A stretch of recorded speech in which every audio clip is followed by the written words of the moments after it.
الله من الشيطان الرجيم. بسم الله الرحمن الرحيم. المنافقون والمنافقات بعضهم من بعض يأمرون بالمنكر وينهون عن المعروف ويقبضون أيديهم نسوا الله فنسيهم إن المنافقين هم الفاسقون. صدق اللہ العلی العظیم. شروع اللہ کے نام سے جو انتہائی مہربان ہمیشہ رحم فرمانے والا ہے. منافق مرد اور منافق عورتیں، ان میں کے بعض سے ہیں.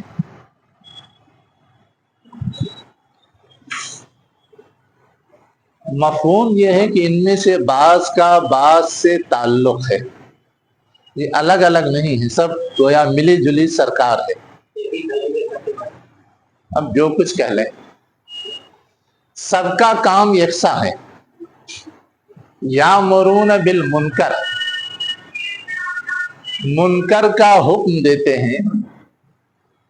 وینہون عن المعروف، اور معروف سے روکتے ہیں. ویقبضون ایدیہم، اور اپنے ہاتھوں کو پکڑے رہتے ہیں. قبض کے معنی تو پکڑنا ہوتا ہے، لیکن پکڑ کر کے بریک لگائے رکھنا، سمیٹے رکھنا، یہ مفہوم ہے. یہ تو اس کا لفظی مفہوم ہے، لیکن جو اصل معنی ہے وہ یہ ہے کہ ان کے ہاتھ میں جو کچھ ہے وہ خرچ نہیں کرتے ہیں، بخیلی کرتے ہیں. انہوں نے اللہ کو بھلا دیا ہے، بس اللہ نے بھی انہیں بھلا دیا ہے. بے شک منافقین وہ سب کے سب بدعمل ہیں. بعض لوگوں نے ترجمہ کیا ہے وہ سب کے سب نکلے ہوئے ہیں دین سے، اللہ کی اطاعت اور فرما برداری سے باہر ہو چکے ہیں. پیچھے سے سلسلہ چل رہا تھا منافقین کے مختلف کیریکٹر کے بیان کا. اب اس رکوع میں خلاصے کے طور پر وہ بات بتائی گئی ہے اور پھر ان کا انجام بتایا گیا ہے. ساتھ ہی ساتھ ان کا جو مد مقابل ہے یعنی اہل ایمان، ان کی بھی کچھ خصوصیات بیان کی گئی ہیں اور ان کا بھی انجام بتایا گیا ہے. تو نفاق تو خود ایک صفت ہے، لیکن یہاں پر اگر ان کی کچھ خاصیات بتائی گئی ہیں، اس کا مطلب یہ ہے کہ یہاں نفاق کے حامل جو لوگ بھی ہیں، صرف صفت کے طور پر نہیں بلکہ شخصیت کے طور پر گویا ان کو بیان کیا گیا ہے. نفاق زدہ شخصیتیں، چاہے وہ مرد ہوں چاہے عورتیں، سب کے سب کا جو بیسک مرض ہے وہ دو ہے. ایک تو امر بالمعروف اور نہی عن المنکر کے سلسلے میں بالکل الٹا رویہ ہے، اور دوسری یہ ہے کہ وہ بخیل ہے. یہ بخیلی جو ہے اصل میں ان کے مرض کی یا بیماری کے سبب کی نشاندہی ہے کہ کیوں وہ نفاق میں مبتلا ہوئے ہیں، کیوں وہ اس طرح کا الٹا رویہ اپنائے ہوئے ہیں. اس کا ریزن اور سبب یہ ہے کہ وہ بخیل ہیں، مال کی محبت کا شکار ہیں. اب یہاں پر یہ تو میں نے عمومی جو بیک گراؤنڈ تھا وہ بتایا ہے، لیکن دو چیزیں اہم ہیں سمجھنے کی. ایک تو ہے بعضهم من بعض،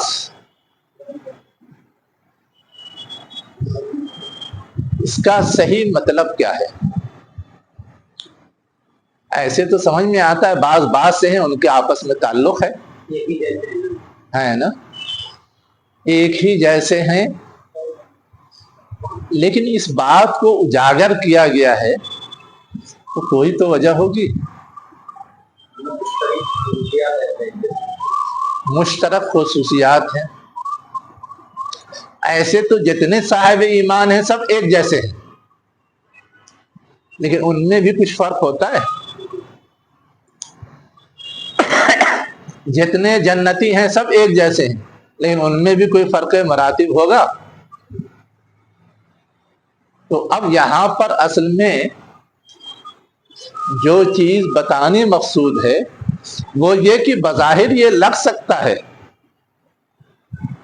کہ منافقین میں بھی کوئی بہت شدید قسم کا ہے، سخت قسم کا ہے، کوئی بہت نارمل ہے، ٹھنڈا ہے، سافٹ ہے جس کو کہتے ہیں، جیسے کہتے ہیں نا کوئی ہارڈ ہندوتوا کا علم بردار ہے جیسے اڈوانی، اور سافٹ ہندوتوا کا علم بردار ہے جیسے واجپئی، کسی زمانے میں مثال دی جاتی تھی۔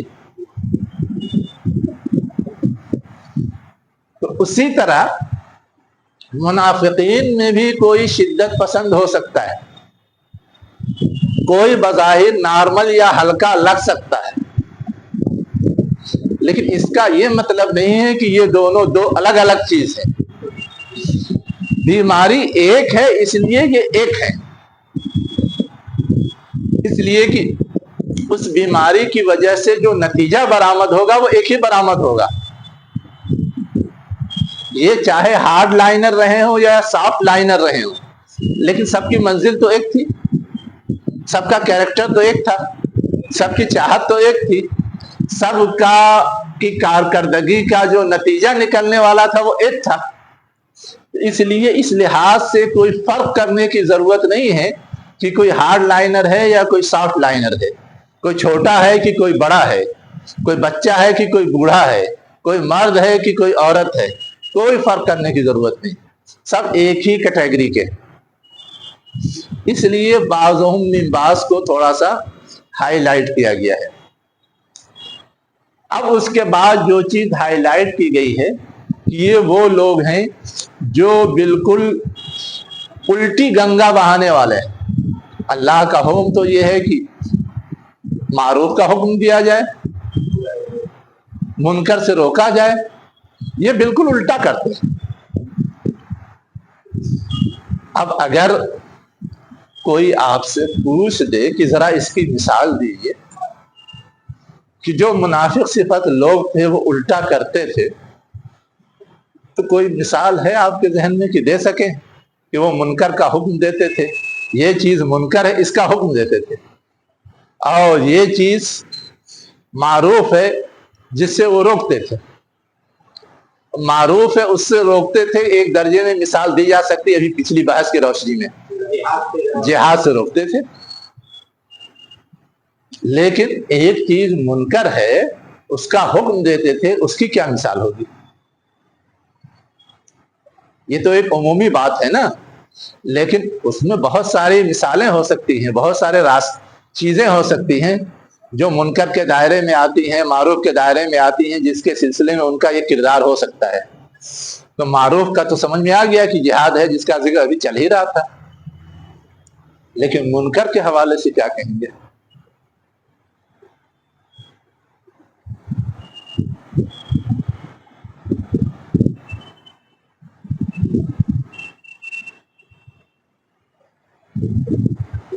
کوئی مثال نہیں ہے۔ ظلم کو بڑھاوا دیتے ہیں، یہ تو کہیں آیا نہیں پیچھے، نہ یہ کہیں آیا ہے منافقین کے سلسلے میں کہ وہ ظالم ہوتے ہیں۔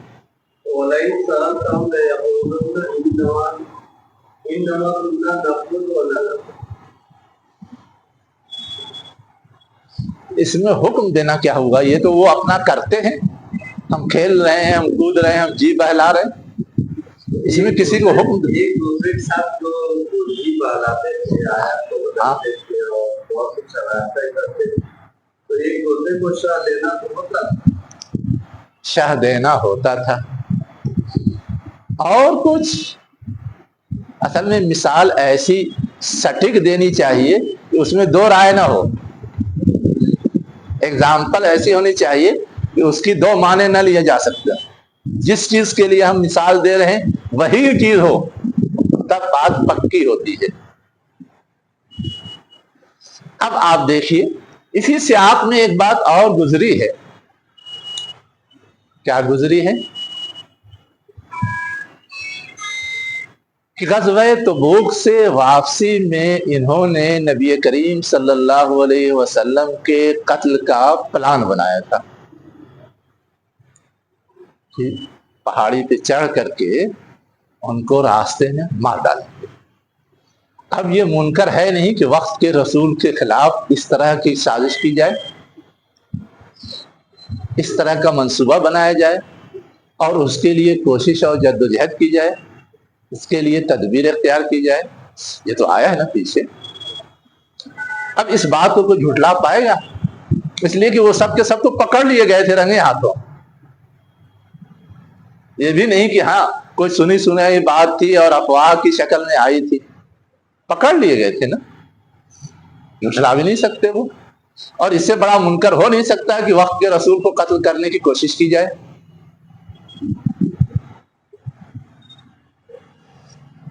تو یہ بات گویا ایک طرح سے اس بات کی بھی نشاندہی ہے کہ ان کا نفاق بالکل ہائی لیول پہ، پیک پہ پہنچ چکا ہے، جس کی کوئی تعویل کوئی توجیہ نہیں کی جا سکتی کہ ان کو رعایت دے دی جائے۔ ان کے بارے میں اب فائنل حکم اور فائنل فیصلہ ہی صحیح ہے۔ اور سوچیں گے تو اور بھی مثالیں آئیں گی، لیکن میں نے سمجھنے کے لیے ایک مثال دے دی ہے۔ آپ غور کیجئے، بہت ساری چیزیں گن سکتے ہیں انگلی پر کہ یہ منکر یہ منکر یہ منکر، جس کے حوالے سے ان کا یہ کیریکٹر تھا،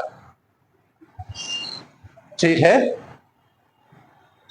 وَيَقْبِضُونَ أَيْدِيَهُمْ، وہ بخیلی کا مظاہرہ کرتے تھے، یہ بھی کوئی ڈھکی چھپی چیز نہیں تھی، اعلان تھا کہ جو جو کر سکتا ہے وہ کرے، اور وہ سب اجازت لے لے کے کنارے بیٹھ رہے تھے، بلکہ لوگوں کو اکسا رہے تھے کہ جہاد میں اپنا مال خرچ کر دو گے تو مستقبل میں پریشان ہوگے، پھر تم کو ضرورت پڑے گی اپنے لیے اپنے بال بچوں کے لیے، تو کیا کرو گے؟ یہاں تک بڑھ گئے تھے۔ یہ نہیں کہ صرف چپ چاپ بیٹھے ہوں اور خود نہ خرچ کر رہے ہوں، بلکہ خرچ کرنے والوں کو روکنے کی کوشش بھی کر رہے تھے۔ یہ وہ چیز ہے جس کی طرف یہ سارے اشارات کیے گئے، اور اس کے بعد کہا گیا کہ یہ سارے جو طرز عمل یا کیریکٹر ان کے اندر پیدا ہوئے ہیں، اس کی وجہ یہ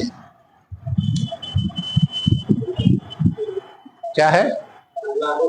اللہ کو بھلا دیا۔ جب اللہ کا ڈر خوف نہیں ہے، جواب دہی کا کوئی ڈر خوف نہیں ہے، کوئی احساس نہیں ہے، جو جی میں آئے گا وہ کریں گے، صحیح غلط کی تمیز ہی ختم ہو جائے گی۔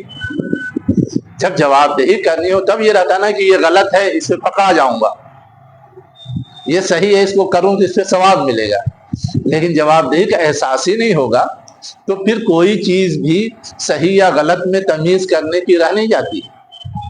اسی چیز کی طرف اشارہ کیا گیا ہے، نسوا اللہ فنسیہم۔ اصل بیماری تو ان کے اندر پہلے خود پیدا ہوئی کہ وہ اللہ سے غافل ہو گئے، اللہ کو بھول گئے، تو اب اللہ تعالیٰ نے بھی ان کو بھلا دیا۔ اب اللہ تعالیٰ کے بھلانے کی شکل کیا ہوتی ہے؟ اللہ تعالیٰ جو اپنے بندوں پر مختلف طرح سے اپنا فضل کرتا ہے، مختلف نعمتیں دیتا ہے، اس سے محروم کر دیتا ہے، مختلف مشکلات میں اس کی مدد اور نصرت کرتا ہے، اسے روک لیتا ہے، اور طرح طرح کی پریشانیوں میں اللہ تعالیٰ اسے مبتلا کر دیتا ہے، جس میں وہ اور زیادہ ہلکان ہوتے رہتے ہیں۔ تو یہ ساری چیزیں فنسیہم کے مفہوم میں شامل ہیں کہ اللہ نے ان کو بھلا دیا، مطلب یہ کہ اب اللہ کے نزدیک ان کی قیمت اور قدر نہیں رہ گئی، اس لیے اللہ اس کے سلسلے میں کسی خیر خواہانہ رویے کو روا نہیں رکھتا، ہر چیز اب وہ بریک ہو جاتی ہے۔ اب یہاں پر کہا گیا ان المنافقین هم الفاسقون، بے شک یہ منافق کیا ہیں؟ یہی لوگ بدعمل ہیں یا دین سے خارج ہیں۔ اب یہاں پر دیکھیے کیا ہے، ایک تو جو بات کہی جا رہے ہیں اس کو زور دینے کے لیے انا بھی آیا ہے۔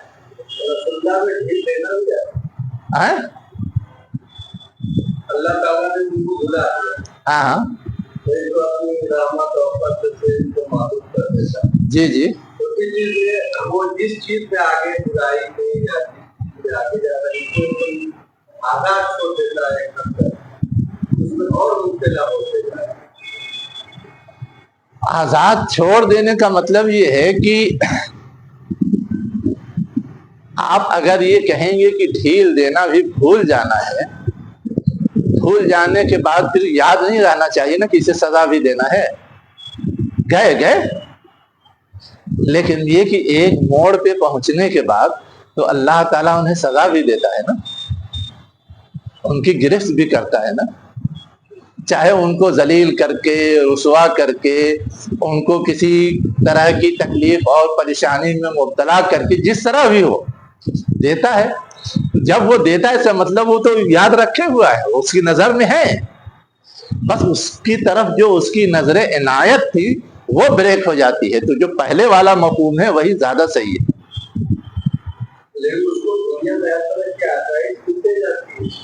ہمیں لگتا ہے کہ آشائش مل رہی ہے، ہمیں لگتا ہے، اس کو لگتا ہے کہ آشائش ملی ہے، لیکن عملی طور پر وہ آشائش ہوتی نہیں۔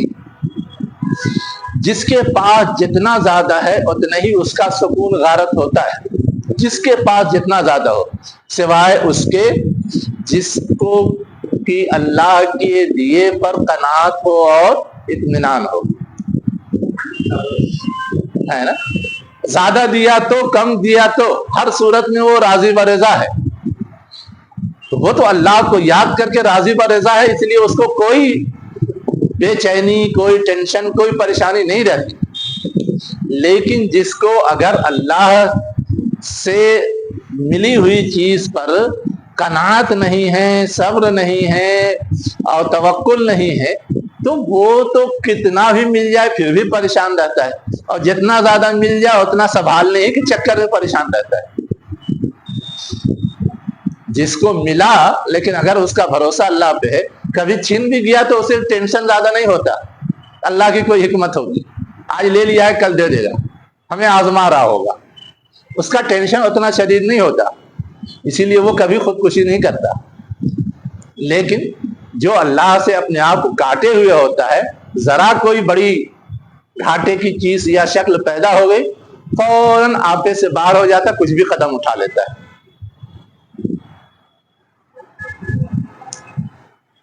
میں ایک دوسری چیز یہاں سمجھا رہا تھا کہ اللہ تعالیٰ نے یہ ساری باتیں بتانے کے بعد پھر کہہ رہا ہے کہ یہ منافقین کیا ہیں، یہ فاسق ہیں، اور کہنے کا اسلوب کیا ہے، انا کا مطلب کیا ہے، زور دے کے کہہ رہا ہے، بے شک، یقین، کوئی شبہ نہیں، ال کے ساتھ کہہ رہا ہے۔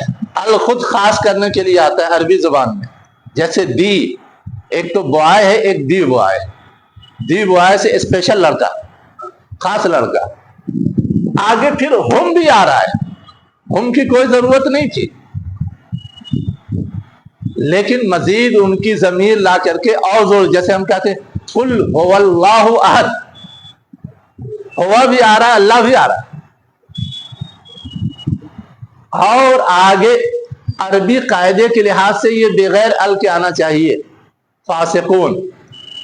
جو لوگ عربی جانتے ہیں وہ جانتے ہیں کہ جو پہلے آتا ہے سبجیکٹ کے پلیس پہ ہوتا ہے، اس پہ ال آتا ہے، اور جو آبجیکٹ کے پلیس پہ آتا ہے اس پہ ال نہیں ہوتا۔ اگر ال ہے تو اس کا مطلب کوئی خاص وجہ ہے، تو یہاں ہے یہ پریڈیکیٹ یا آبجیکٹ کے پلیس پر، لیکن اس پر بھی ال ہے۔